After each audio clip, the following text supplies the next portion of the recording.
believe these now. So I'm super excited because I am doing a little video with Color Wow. So everyone kept on raving about this dream coat, and I was like, okay, I kind of want to try it. And that was back when I was putting a lot more heat on my hair. I never kept my hair curly, and I absolutely loved that product.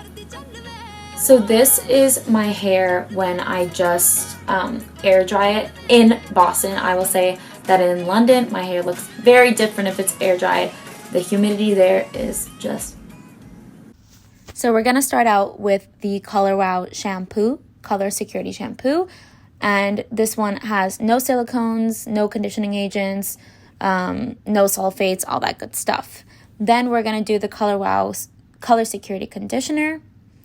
That's going to keep your color nice and fresh, and it also gives your hair a really nice texture. After that, I'm going to use the Dream Coat for curly hair, and that is just super weightless and moisturizing, and it's kind of like a one-size-fits-all fix, and the times that I have used it, I've really loved it. I did a little bit of diffusing and then I air dried the rest, and I'm going to be air drying and plopping for today as well. So I'm super excited. Oh, and yes, I'm going to top off the look by spraying the extra Misti-cal Shine Spray.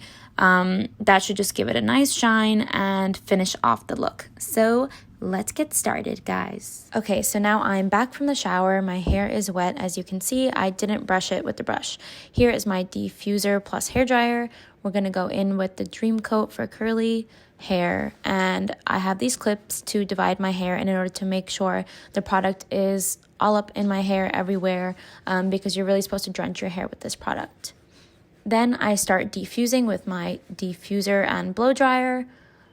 It is duct taped, as you can see, because I can't find the right diffuser for this blow dryer. I take all of the clumps and I just keep diffusing it. I tend to diffuse on a low heat because I feel like on a higher heat, sometimes it makes your hair more frizzy. So I flip my hair upside down when I diffuse because there's a lot of volume, but sometimes there's a little bit too much volume and it gets a little bit uncontrollable. But you can see I'm just going to try to fix it a little bit with the diffuser. And that's the whole look. I hope you guys liked it, and I love it. The curls look really soft, they're not crunchy, and it looks super natural. Thanks, guys.